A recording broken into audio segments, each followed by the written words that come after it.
Well, the last time Ontario went to the polls, the province recorded the lowest voter turnout in its history, with just 43.5% of eligible voters casting a ballot in the 2022 election.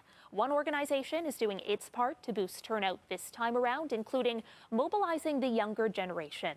Amanda Munday is executive director at New Majority. It's a non-partisan advocacy group. She joins me live now. Amanda, thank you so much for being here. Thank you for having me.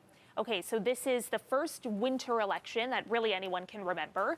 It is a snap election. It's also coming after Ontario recorded possibly the lowest voter turnout ever for advanced polls, with just 6% taking advantage of advanced polls this time around. What do you make of all of this? It's difficult when it's a snap election. You know, with that 6% of advanced voting turnout, I actually look at that data a different way. So in 2022, how many advanced voting days were there? Do you know? There were, I think, 5 or 6. There were 10 advanced voting days in 2022.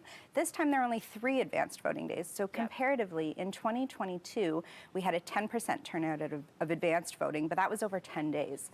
This time we have a 6% turnout for advanced voting, but that was only 3 days. So that's actually 2% of the population who turned out each day. So that's my way of saying there's hope. People are turning out, but they're facing difficult conditions. For us, you know, as a student group that moves peers on campus to the polls, we're dealing with the snow. We're dealing with reading week when students aren't on campus, and we're dealing with young people who don't even know that an election is happening. So we have to just let them know that it's happening and how to get to the polls. Yeah, and do correct me if I'm wrong. I think Elections Canada, when it's a snap election, it only mandates that there are 3 days of advanced polls and then up to 10 for a regular election cycle. But you don't think that's an indication then of what's to come today in terms of turnout? Well, my organization works on get out the vote. So today my job is to rally people and say hopeful and say we're going to see an increase in voter turnout. That being said, I'm realistic. I know that we're facing a lot of challenges with a winter election and with the weather we've had this February. It's been really hard. I still want to see people get to the polls. My team is in person. We believe the way that you see action is by direct, face-to-face, one-on-one action. So it's young people on campus saying, hey, do you have 5 minutes? Come with me to the polls. Let's go right now. We can tell you what ID you need. We can get you to the polls, and we can make sure that you cast your ballot. Based on the conversations you've been having, and this is a nonpartisan question, why do you think there has been an apparent lack of enthusiasm among the electorate? So youth are not a monolith. They don't have one singular opinion. But that being said, when we talk to young people, I'm not surprised it's difficult to get young people to the polls.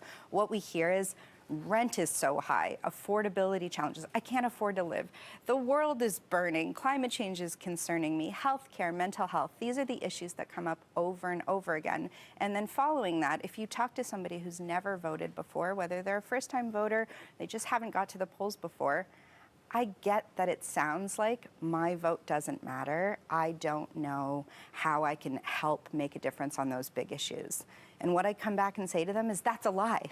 You individually actually do have an opportunity to make an impact on those issues that are stressing you out, on those issues that feel so much more overwhelming than getting to the polls on Election Day. You, by showing up, show that those issues are important to you, and that's how politicians will listen. So 43.5% of voters turned out in 2022. Is there a magic number for you that you're watching that you're going to be like, yes, this was a success? Is there a threshold? Up is the answer. And so for our team, I mean, I want to always see more than 50% of the electorate turnout. So for us, I want to see turnout.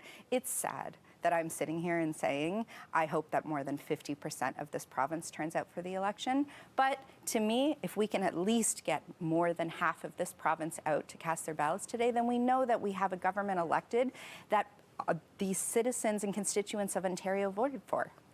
Amanda Munday, I have to leave it there. Unfortunately, I've run out of time. Thank you so much for your insight this morning. Really appreciate it. Thanks so much. And good luck to you and your team tonight. Everybody get to the polls.